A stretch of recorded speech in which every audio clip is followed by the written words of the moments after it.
And we're live. You're listening to Interchain FM, the Cosmos radio station. If you're seeking alpha in the cosmos, look no further. I am your host, Chango Unchained.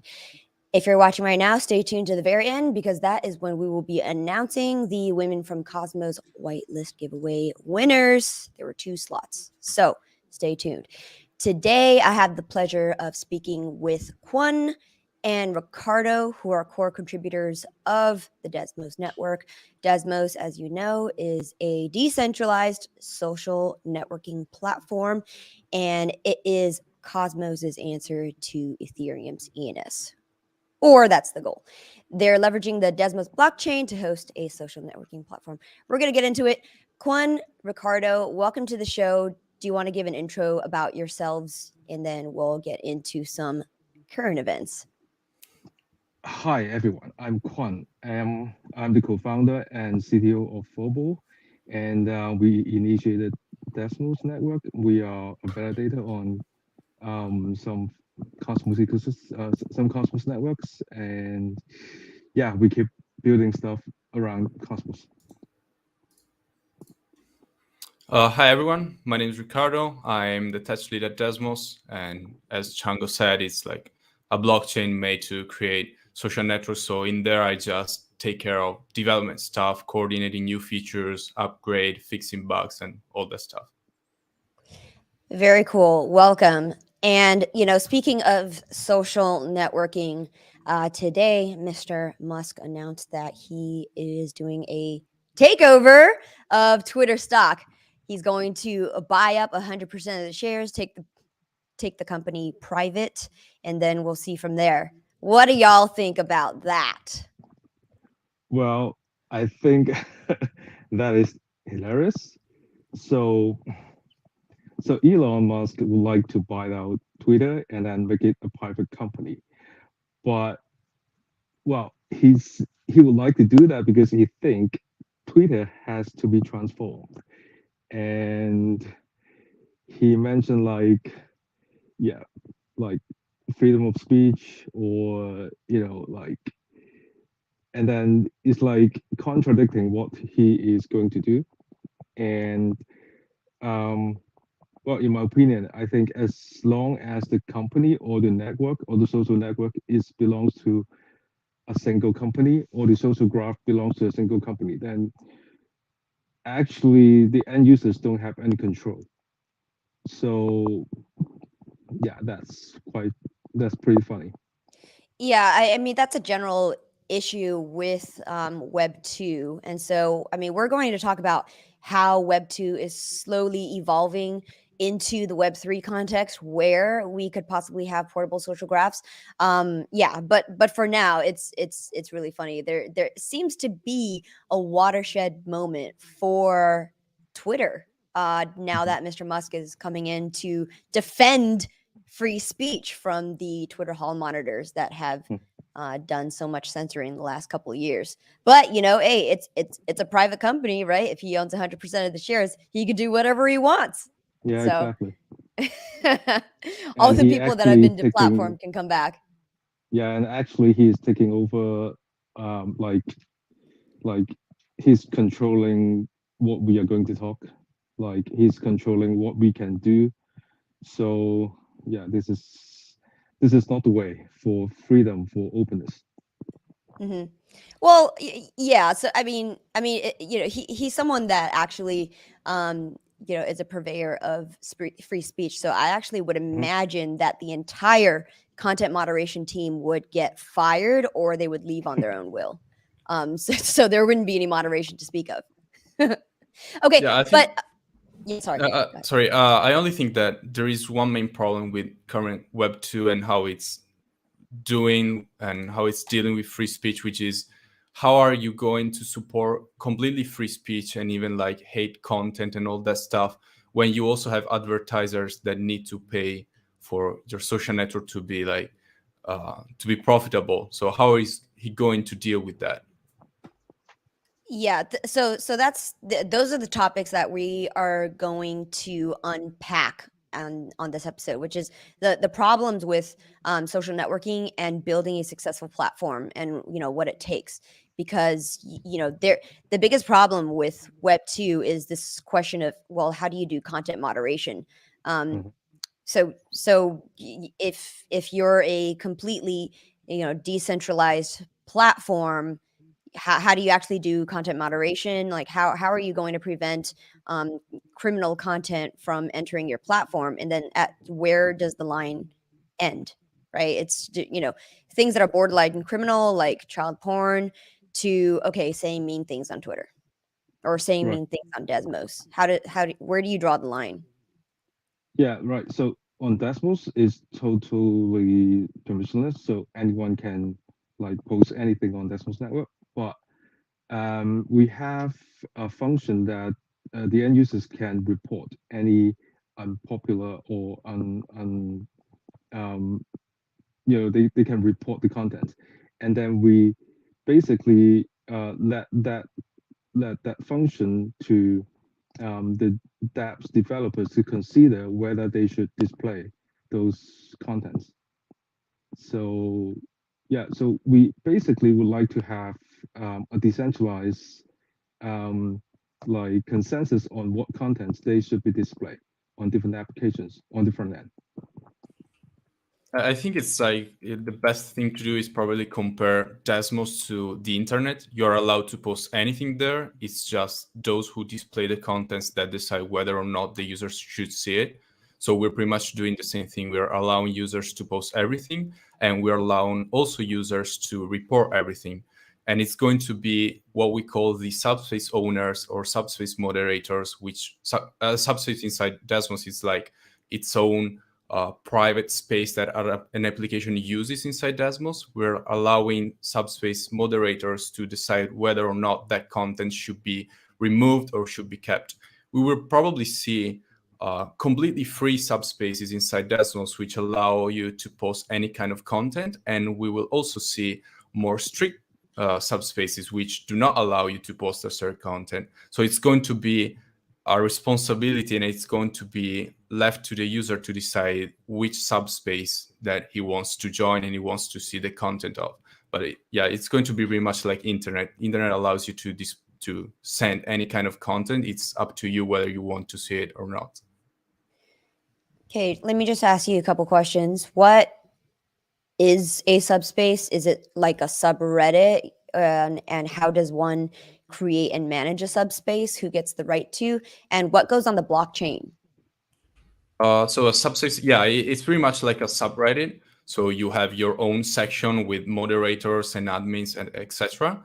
And anyone can create one. So it's just like a message that gets broadcasting on chain, and you're just saying, "Oh, I want to create my own subspace. It's named this way, and I'm going to have these people that have these kind of permissions." So you can see it as like a subreddit or a Discord server or whatever, pretty much, and anyone can create one. And what goes on the blockchain is pretty much what developers want to go on the blockchain. It can be the whole content of posts, or it can also be a reference to, for example, an external ID that then is used to fetch the content of the post. So obviously you cannot post like very long content on the blockchain because that would cause a lot of issues with space, etc. So we're allowing users to only post up to a couple hundred characters long posts. If it's longer, the developers would need to put that content on another space, maybe like IPFS or something else, and then they can put the reference on the chain so that they can rebuild the whole history and the whole content and display it properly. Okay, so what happens to archival messages? Let's say we're 5 years in. I'm searching for something I tweeted 5 years ago. Where does that go? Who hosts that data? And is it archived on the blockchain? Where does it go? Basically, the post content inside subspaces are all on chain, and then like for the long contents, like maybe a long blog post, it really depends on the subspace moderator to consider, or the developer to consider where they put the contents. If they are linked on an IPFS hash address, then the content would still be on IPFS. Okay, so is it on the subspace moderator to store all of the data? No, it's up to the developers. Like the developers get to decide where they want to store the data. They can store it on the Desmos blockchain, or they can store it anywhere else and then put on the blockchain the reference to where to get the contents. So suppose I'm like developing a blog post social network on top of Desmos. Since blog posts are going to be very long, what I can do as a developer, when the user sends and creates the blog post, I can take its content, put it on IPFS, then get the IPFS reference for that content, and put the reference inside a Desmos post, which gets uploaded to the blockchain and stays on the blockchain. 5 years from now, what I can do is I can simply rebuild the whole Desmos chain history, and I get all the posts that have ever been posted on any social on every subspace, so every social app. Or I can simply have my own daemon that scraps the blockchain and then builds for me the chain, and then I can create however I want. But yeah, you are free to decide where the content stays, either on the blockchain or anywhere else if it's too long to stay on the blockchain itself. Okay, so let me just clarify who the developers are.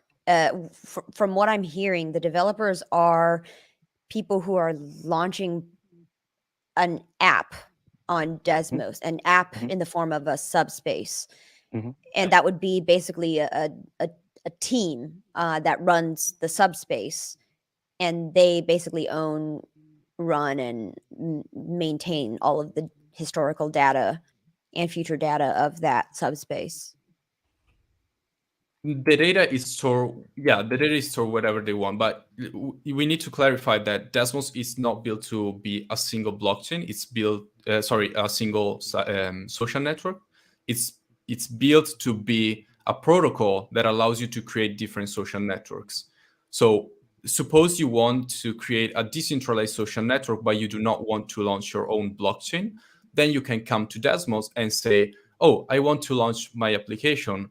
I need to create a first subspace, and then I build the UI of that application. Once the user uses that UI, I simply put the content on the Desmos blockchain inside my own subspace so that it doesn't conflict with other applications that are using other subspaces. And I can manage the permission of that subspace so that specific users can moderate the content. Some others maybe can update the permissions and be moderators, etc., etc. So yeah, it's up to the team that develops the application on top of Desmos to decide whether the content lies. Okay, so it still sounds like there's a single canonical chain where all transactions, aka tweets, are stored by all of the subspaces. Yeah, I mean that kind of it. So the question is, how does this scale? If you have hundreds to thousands of subspaces, for example, that are just like there are hundreds of thousands of subreddits, and you're archiving all of this data, it'll get bloated very quickly, I would imagine. So how does this, if this scales to Twitter scale, right, which is at least 330 million users, and all of them are using one subspace or another, how does the blockchain scale with that? I would say currently the situation is very similar to other blockchains like on Osmosis or Terra or on Band. They keep having new states update every 5 seconds. So it's pretty similar to that case. And then we can see that the storage on these networks are gaining pretty fast every day. So, but I think for maintaining the network, it really depends on how the validators or the node operators to handle the storage. And I think, yeah, this is a way for like keeping all those records. And it also really depends on how the subspace developers to consider how they store all the data. For example, like currently there is an application called the Depop, which is developed by the Litecoin team. They actually only use the Desmos profile, and then they are currently storing a very short tweets on the chain. So it really depends on how they structure the whole application and see how everything being stored on different storage, like on chain or on the IPFS or Storj or any other kind of storage. Yeah, right. That part is clear that any UI that hosts a social networking front end will need to fall back on some sort of decentralized storage solution. But the question is, how is the back end built, and how does it scale with its own success so that in the future it doesn't just fall to its knees and crumble under its own weight. That's one of the biggest issues. And I've looked at different models. There's Mastodon, there's like the Matrix protocol, right? There's like a Fediverse model, and all of these have different issues on their own. And the one that I've been looking at very closely, as of last year, it's a protocol called Footnote, and that's actually something that is being built on top of Handshake, which is so from my understanding is that Desmos both does the decentralized identity, which is your social media handle basically, and it also works in tandem with a storage solution like IPFS or Sia or Storage, and then it stores everything on the blockchain. So not only are you storing people's identities via their handles, but you're also storing the blockchain data, which is every single tweet ever made. And that's the architecture that I have issue with, and believing that it could scale, just because if we're on Handshake, all it does is just the names, and then there would be a second layer, which is the storage, and then there's the third layer, which is the actual UI that stores all of the tweets. And on Footnote, what it does is, the user who makes these tweets actually stores it on their own computers, and then you kind of enter into this BitTorrent like network where everybody stores just like a tiny amount of the tweets, and then other people store archival data, and then you just have seeds, and everyone composes the data together through the storage network, and then you could sort of find tidbits of data to create like a whole picture over time. That's kind of the architecture that I think is scalable. Although right now there is a lot of different ways of doing it that I've seen, and the way that you guys are doing it is one such way. Yeah. Why do you guys think that this is the way forward? Well, I think that could be a solution.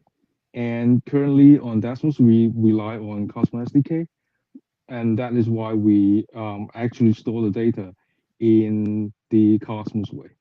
And we do see a lot of different approaches, like on other ecosystem, like even on Oasis, they have different like paradigm running different things. They have something running on EVM, on like on some like the cipher paradigm is the private first compute paradigm. So even for storage, we can think how we can leverage on different ecosystem or different solutions on that. And yeah, I think we can explore that in the future. But at the moment, I think the most efficient way for doing that on Cosmos ecosystem is to use the way how Cosmos SDK is storing the data. Okay. And if I tweet or Mhm. whatever the name is called on Desmos. If I make a tweet and a block finalizes in 7 seconds, so do I, is there just like a latency of 7 seconds before I could make another tweet, for example? Or what does that user experience look like? That's probably in the hand of the developers. You could either wait 7 seconds from one tweet to the other, or they could simply like queue it for you, and then they can decide to post them as a single post. So inside Desmos, each tweet is called a post, and since maybe it's suppose you can store up to 200 character per post, what the developers can decide to do is they can store the tweet content outside of Desmos, so they can store it inside their own database because they want faster fetching and anything else. And then they can post inside Desmos the reference to that database entry. So what they can do is they can simply, if you want to have a faster UX, you can simply have like a single post that contains reference to multiple tweets or something like that if you are creating a thread, or maybe there are other ways, but yeah, it's up to the developers to do. Ideally, you have 7 seconds from one post to the other. Yeah. And so in front end development, there is concept called optimal UI. So optimistic UI. Basically, the front end developers can consider like receiving different posts from the end users, and then they can submit the transactions on behalf of the end users, and then they keep that tweet on the UI, and then until it's committed on chain, they send back a confirmation to the front end UI, and that actually give a better UX to the end users. This delay could also allow developers to implement features like the feature that we have seen implemented in Google Mail, I think 1 year ago, which is the undo feature. So you have a pop-up that tells you the tweet is being sent, and you have 7 seconds to undo it. Once you undo it, like you have undone it. Otherwise, it's supposed to be on chain. Yeah, actually, we have done similar things in the Mooncake, like last year, right? And what is Mooncake? Can you give us context? Well, Mooncake actually was an experiment. We tried to build a Twitter-like application, and then it was running on the Desmos testnet. And we were trying how it could work on a normal mobile application and storing the data on chain using the Desmos profile on the testnet. Yeah. And how did that turn out? Well, actually, the performance was pretty smooth at the end, but we realized that we cannot have just a new Twitter app and then asking end users to move from another Twitter. And then so we and that's why we suspended the development of Mooncake, and then we move on, and then we decided to like create to adapt to integrate Cosmos on Desmos, and then we believe that if we can have tokenomics on applications, then it's a way to attract different users and start like talking, and the end users can start tweeting or talking specific topics. Right. And you just touched on another pretty substantial barrier to entry for new social networking platforms, which is this totally non-portable social graph, which is once a single application such as Twitter or Facebook achieves network effects, right? It's past escape velocity. There really isn't a chance for another smaller competitor to come in because the social graphs are so not portable. And in the Web3 context, I think there's hope for smaller competitors to come in if and when we could make social graphs more portable, the way that Bitcoin has made money extremely portable and just easy to move across borders and all of that, right?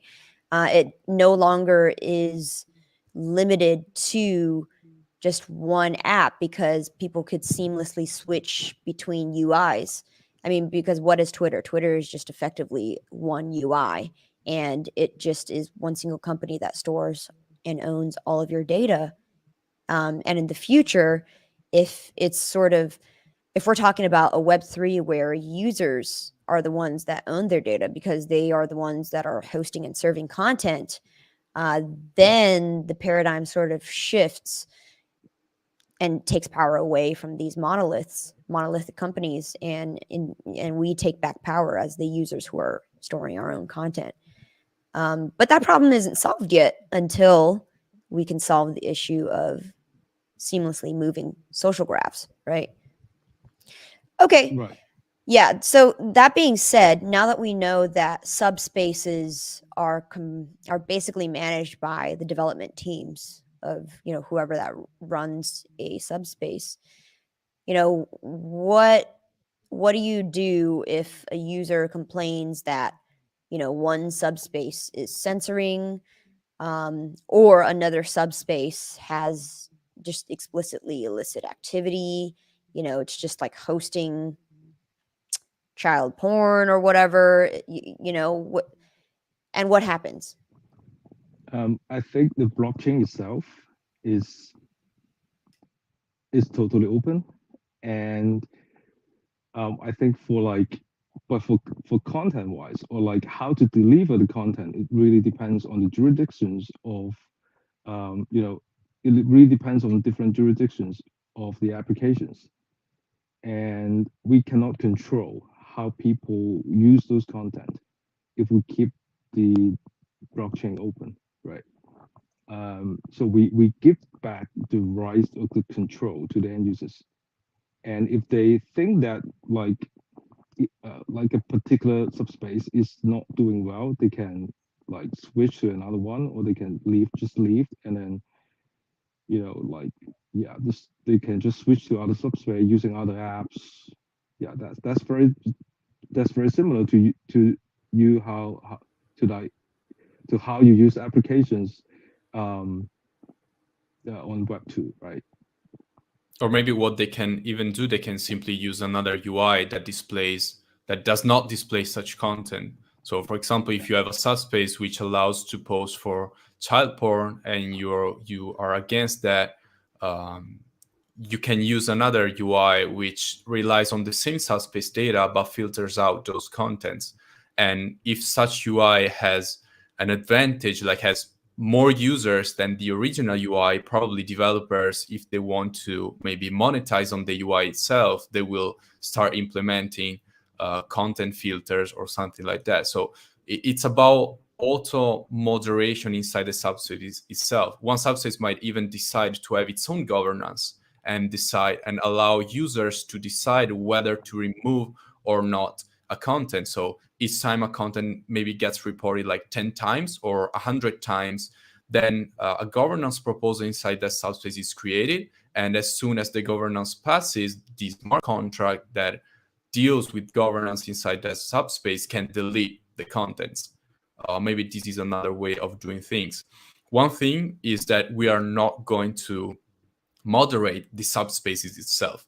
Like everyone will be able to create their own subspace. They will be able to post everything they want inside those subspaces. We're not going to take responsibility for what you're going to post inside such subspaces. And we're not being able, like we will not be able to delete subspaces or anything like that, because otherwise we would have to moderate pretty much possibly all the social applications that are going to be built on top of Desmos, which is going to be obviously an immense work to do. Yeah, that's correct. However,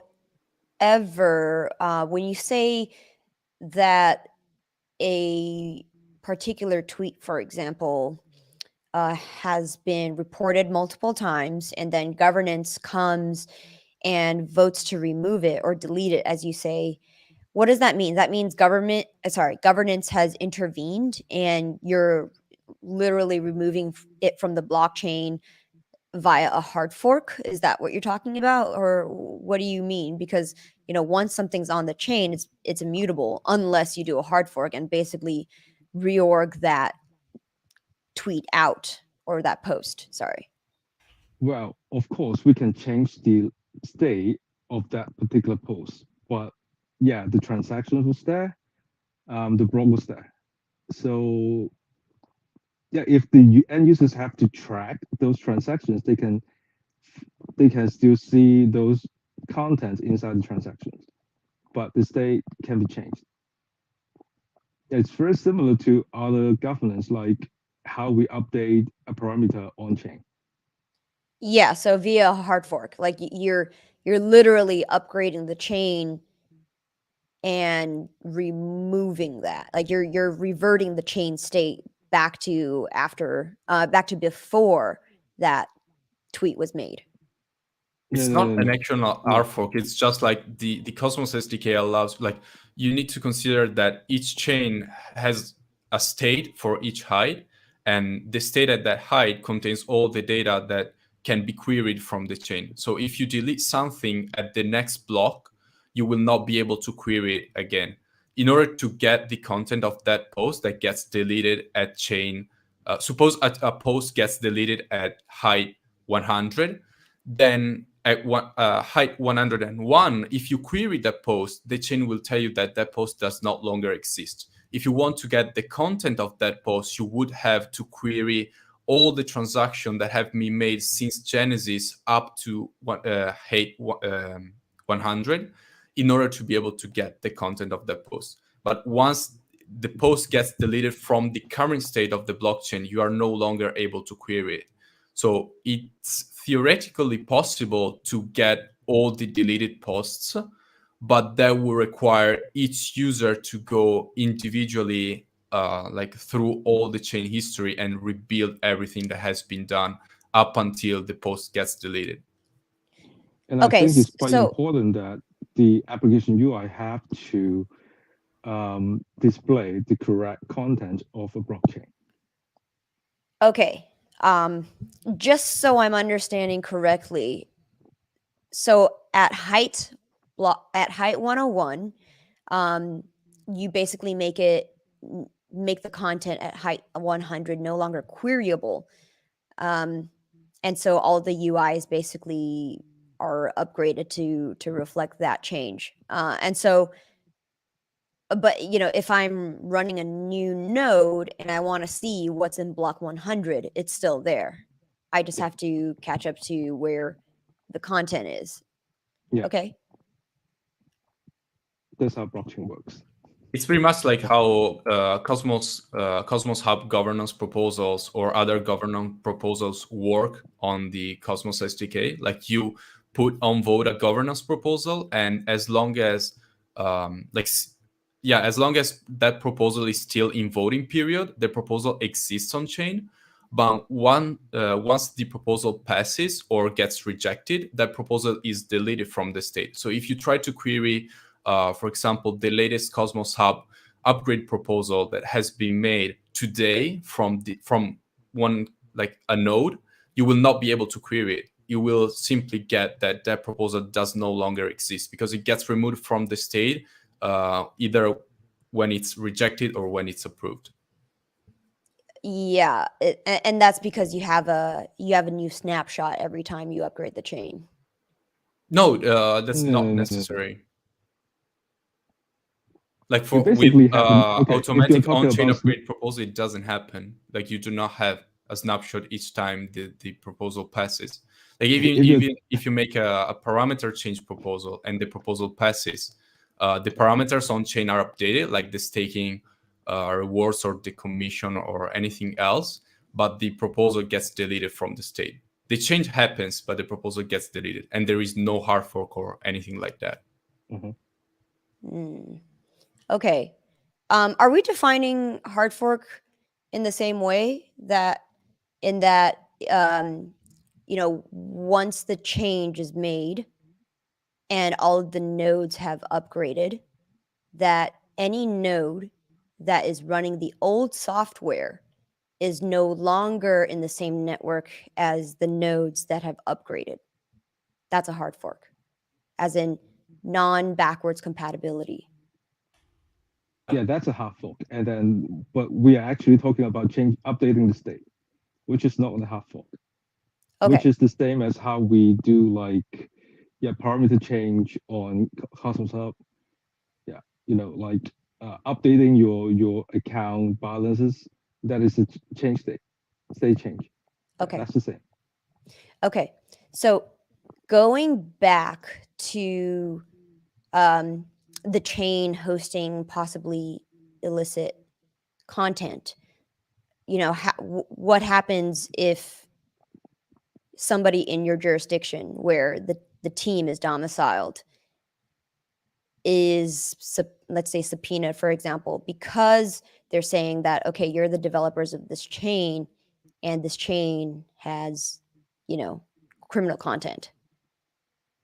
Like how defended are you against that? Even though it is stated that you don't take responsibility for whatever's on the chain. However, it's still up in the air whether or not regulators are going to come in and say node operators and validators alike are, people that run this network and therefore responsible for whatever is on this network. Well, I think it really depends on how you see, like, storing the data or like delivering the data, right?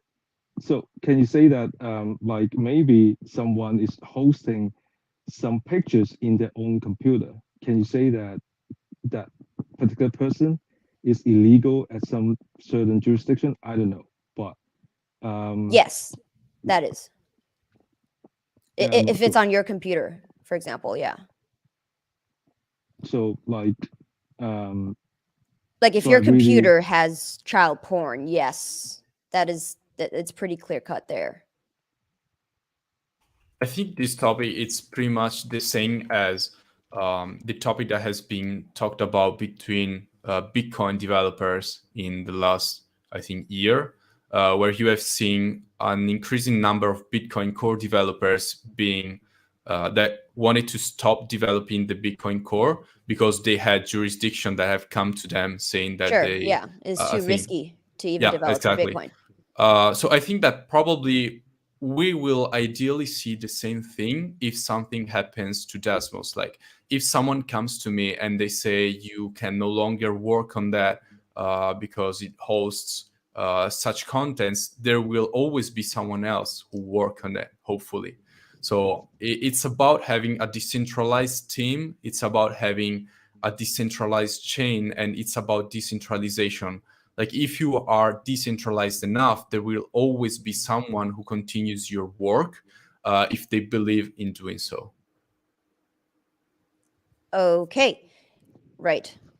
That is an interesting point, and this is just a little bit off topic, but this is also the answer to the question of whether or not Bitcoin will continue persisting even after block subsidies have dried up, which is, I mean, to me, it's a pretty obvious answer, which is, anybody who has vested interest in the ongoing progress of a network, they're going to run it altruistically or, whatever anyway, because they're self-incentivized to do so.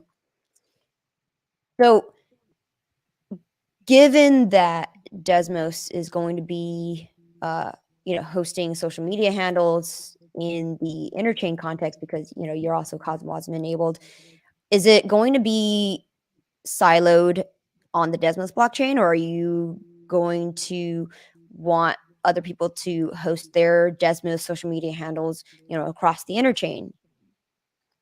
Is it going to just be a Desmos specific network, or is it going to be something like, the Cosmos name service, for example? What's the vision there? Currently the data structure on the Desmos profile is um, a, a feature on Desmos, and we currently don't have any plan that would be changing it to be a token.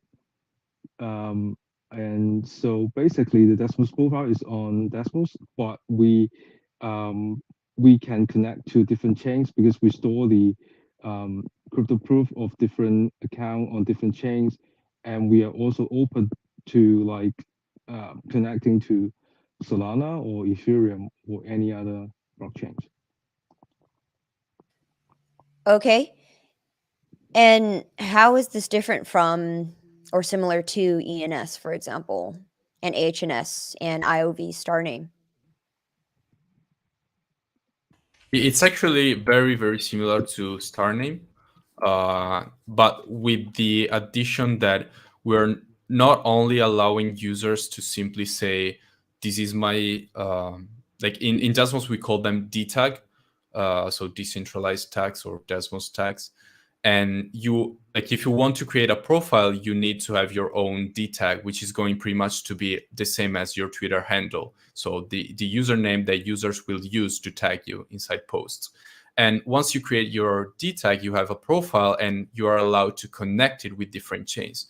And in the future, like right now, you're only connecting with another chain in the sense that you are proving that you own both the profile and the address on the other chain. So you cannot connect addresses of other users to your own, but you can only connect yours. And in the future, what we're going to do is we're going to leverage these links that users can already create right now to connect them with interchain accounts. So if you have your own Desmos profile connected to other chains, you will be able to manage those chain accounts with your own Desmos profile. So it's going to be pretty much an interchain distributed digital identity that everyone can create and can connect to pretty much any chain, even like outside of the current interchain. So even like Bitcoin, Ethereum, etc. Okay. Let's talk about DTAG. That was okay. So when I was trying to create my Desmos profile, that was not self-explanatory at all. Yeah. I'm like, Wow. wait, what is a DTAG? And then Yeah, I guess just, the name pretty much throws off a lot of people. Mm-hmm. So a DTAG is a decentralized tag. It's like, so we would like to use a DTAG to become a decentralized identity. So we think, like identity is not just a username or a handle on Twitter, but it's like what you have done on different social networks.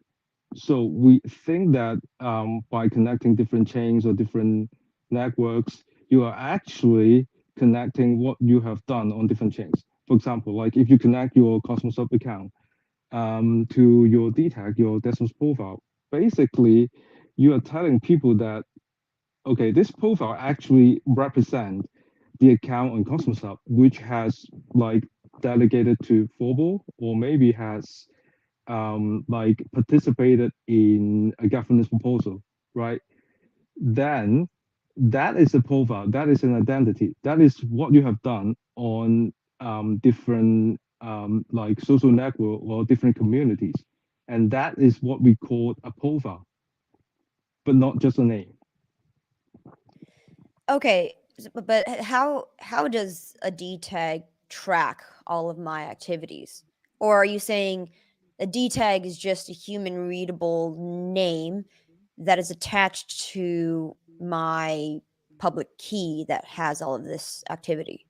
Yeah, that's pretty much it. It's just a human readable name for that connects to your profile, which is pretty much a substructure, an overstructure on your Desmos account. So you have your Desmos account, you create a profile, which is an overstructure on that, and you create a DTAG so that people can easily find you inside Desmos using such DTAG. And that profile is connected to other chains. So ideally, what you could do is I could send you, suppose I have connected my Desmos profile to my Cosmos Hub account, and you have connected your Desmos profile to your Cosmos Hub account. What I could do is I could use your DTAG to send you some atoms on the Cosmos Hub chain, because I know that your DTAG tracks to that Cosmos Hub account, so I can get the address and send you some atoms there without having to remember your address on the Cosmos Hub. Okay, so in that sense, a DTAG is like my ENS name, for example. Yeah, pretty much, yeah. Okay, all right, very cool. So let's talk a little bit about engagement yield farming that you guys have, and I believe that that's your way of kind of bootstrapping usage of the network, right? Yeah, so we think that basically on social network we have to attract the users. We need to set up a tokenomics for them, and then we would like to introduce the like the engagement, like engage to earn mechanism. And we are going to develop some applications, like very simple, like tipping the tweets. Yeah, like you can tip different posts. Like if you engage, you get the you get more engagement, and then if you engage to the post, you get more reputation, and then in return, you can at the end maybe yeah we can develop some mechanism that can like redeem a badge, which is an NFT. Okay. For uh, yes. So the reason why people engage in social networks is just because it's social, right? Actually, you don't Mhm, really need any financial incentive in order to participate in a social network. I think it would be um, about accessing the types of people that you want to engage with on that social network. So, in that sense, I actually think that what BitClout did was interesting, mhm, although, BitClout is just widely known to be a scam. However, what they did was they just pre populated their social platform with the profiles of some of the biggest accounts on Twitter, mhm, and then it got those people to redeem their allocations mhm. basically, by tweeting it on Twitter saying that, hey, I have this on BitClout. I think that was an interesting idea, even though it didn't really pan out for them. But yeah, I think the success of a social network really depends on the people that it gets. So, I mean, like it or not, Twitter became what it was after Donald Trump joined the platform. It was that was their 0 to 1 moment. And then, Elon joins, and then other people come online to be able to engage with these people that they would never ever have access to before. So how do you get those people on?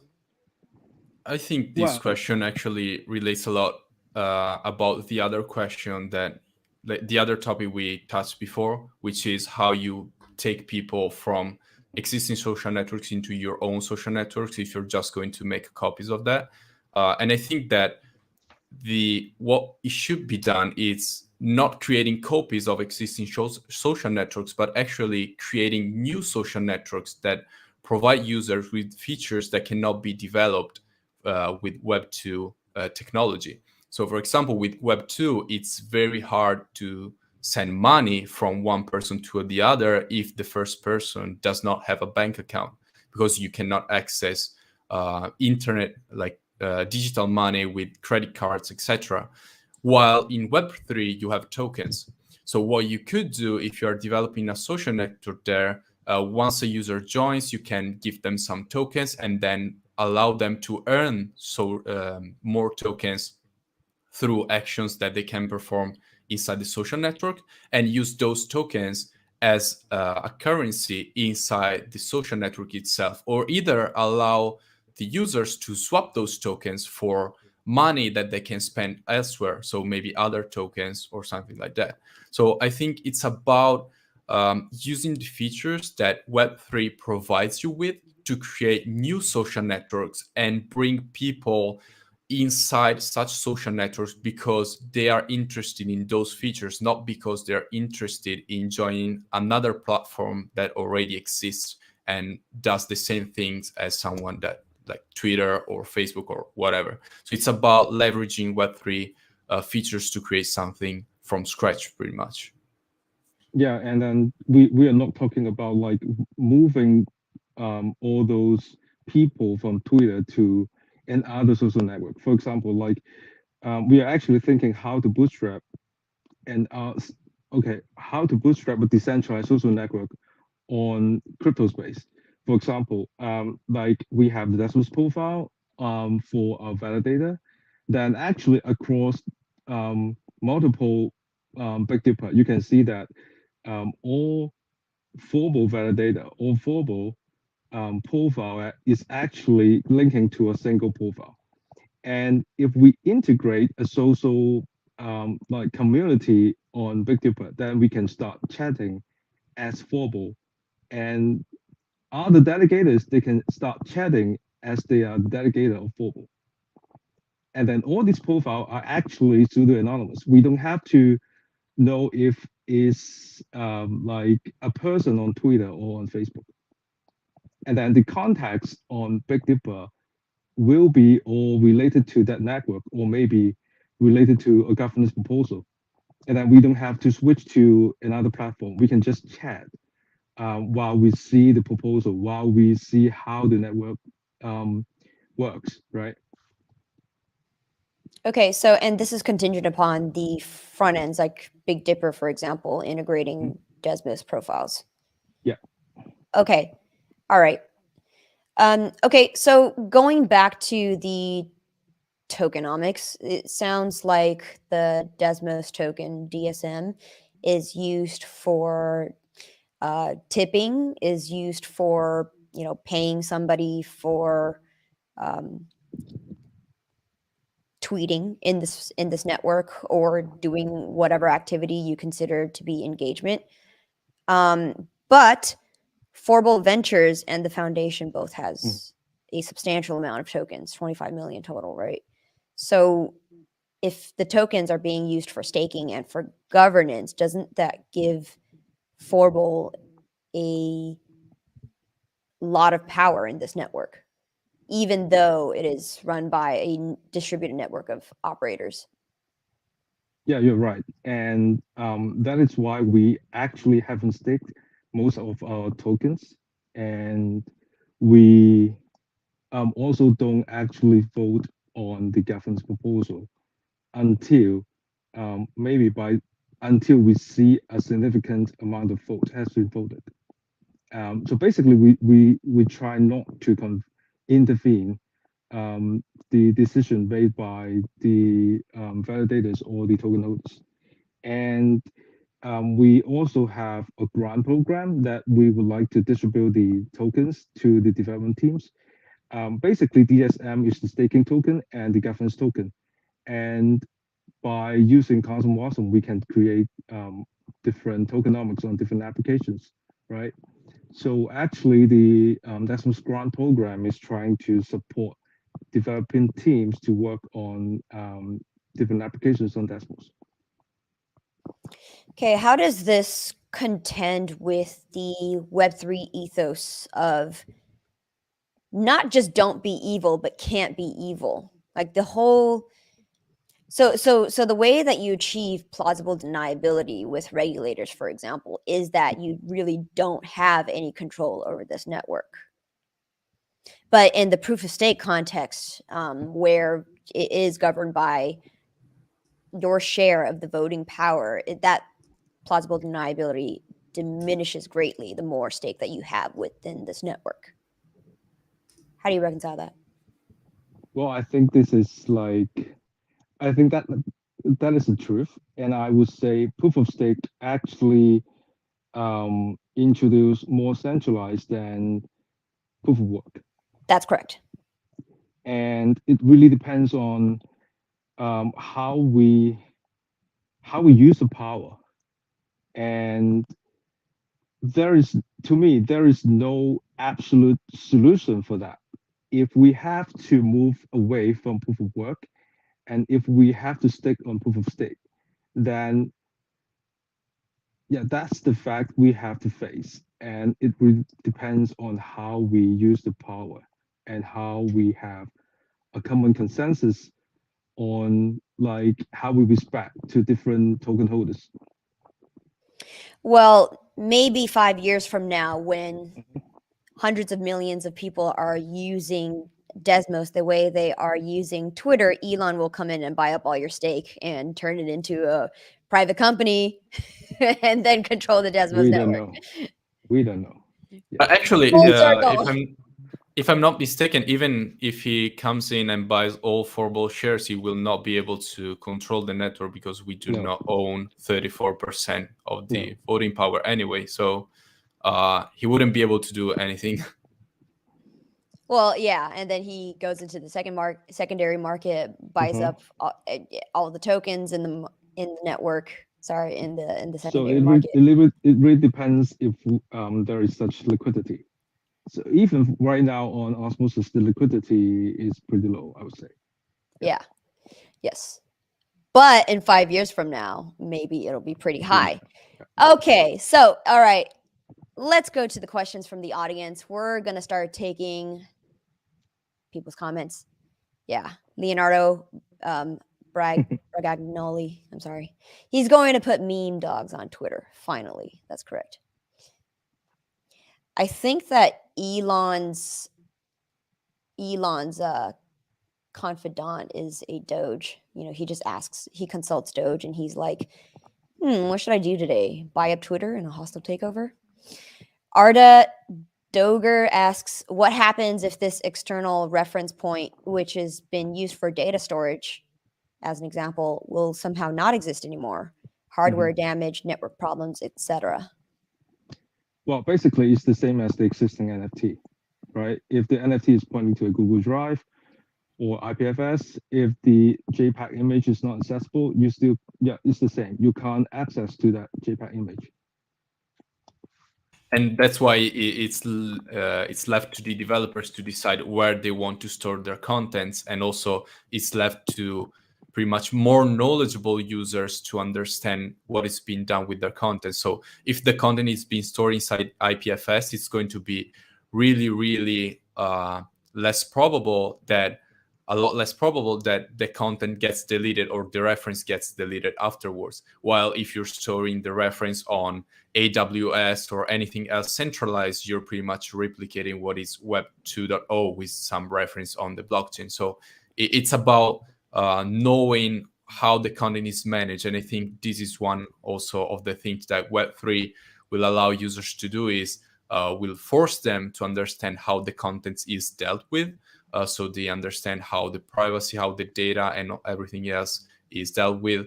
And they can better understand if the platform they're using is actually safe or not.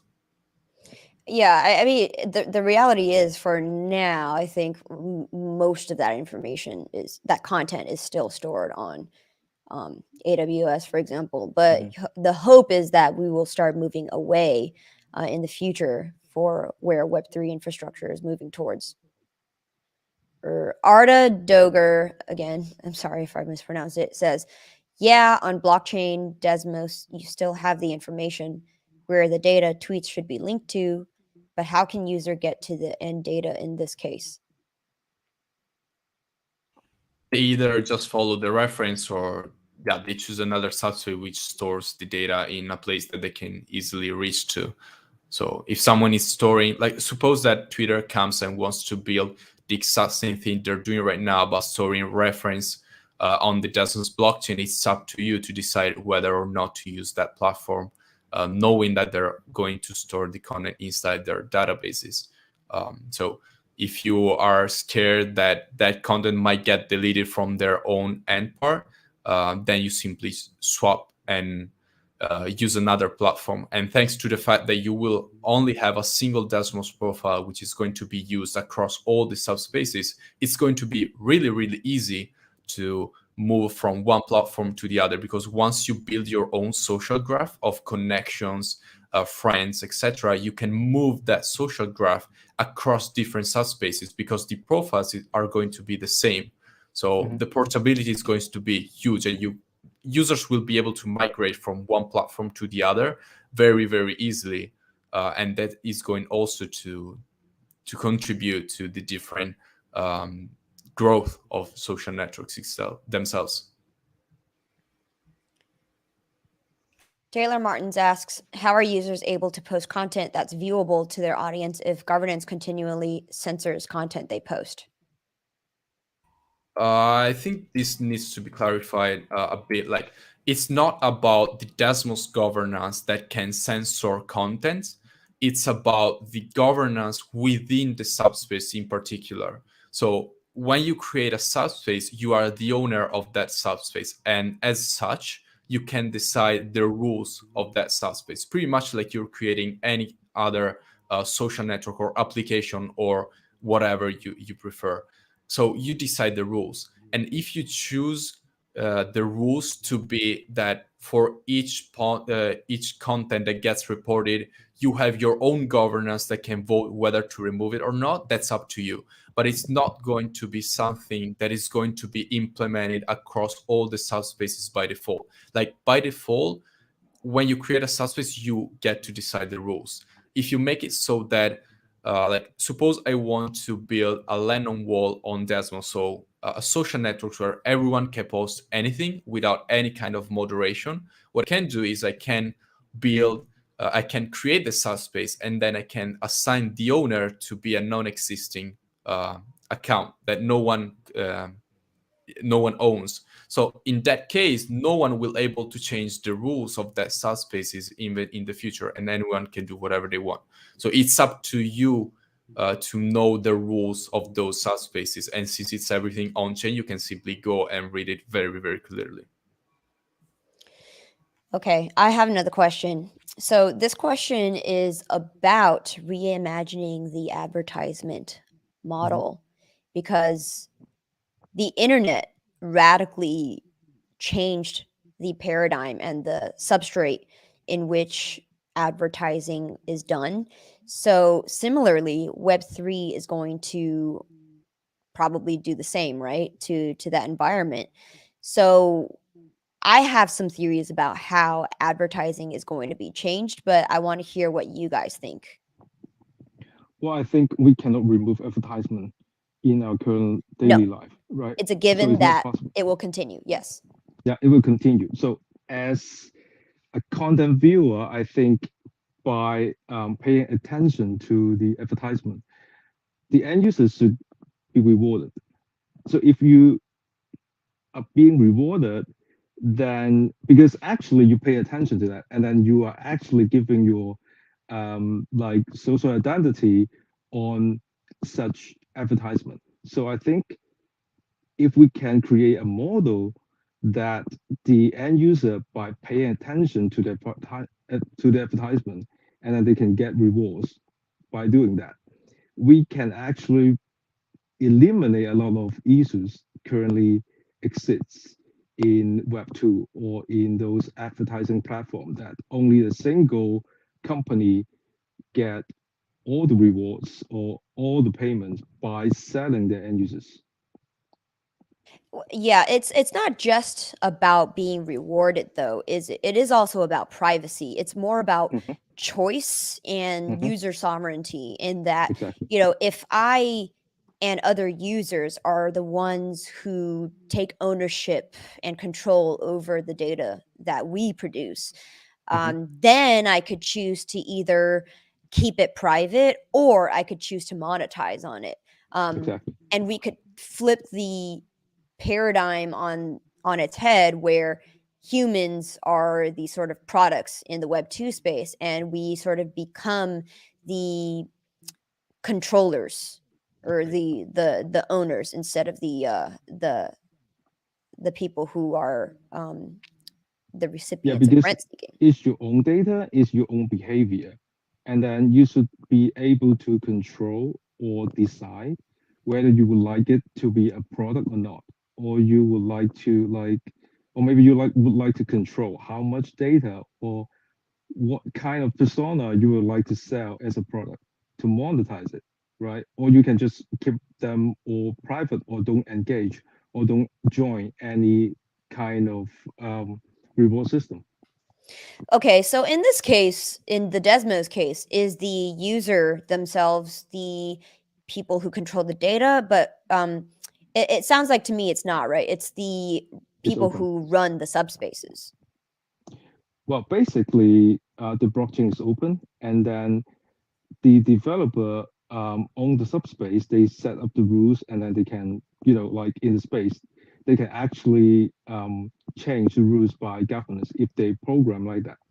Um, in the meantime, all those subspaces should be open to for developers to access. So actually, the social graph is open, and how to use the social graph to adapt on advertisements, that would that is a huge topic. And actually, we are studying that part, and then we are trying to develop a mechanism that we can like run an application on a mobile phone, and then they can submit the data on a privacy first decentralized system.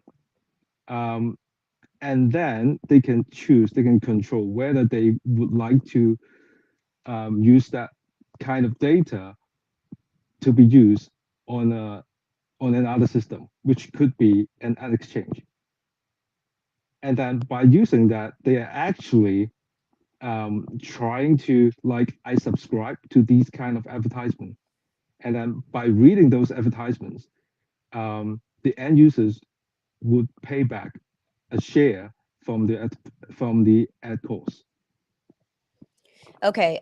Well, the answer to this question is going to depend heavily on how the backend is architected. Mhm. So, like let's say if the majority of the data is hosted on, let's say, IPFS, which falls back to AWS, it potentially can fall back on the people who are operating the nodes on that chain. And then ultimately, power gets diverted away from the user again. So, this question needs a longer discussion about Yeah. how the data is stored, and another discussion about how footnote is architected, for example. Mhm. And let's save that for another conversation. For now, let's just close this conversation because it's just been a full hour long of just talking about social networking and the news about Elon, which I personally am all for. Go Elon. We're going to announce the two winners of the Women from Cosmos NFT whitelist giveaway. So congrats, Nightgo 29 and Train Tickets Please. So you guys are the winners, and you will be contacted by Women from Cosmos on Twitter. Women from Cosmos is a seriously beautiful profile pic artwork. It's a one of one PFP project, and it is a woman led project. So very, very proud of Maria, who is the founder.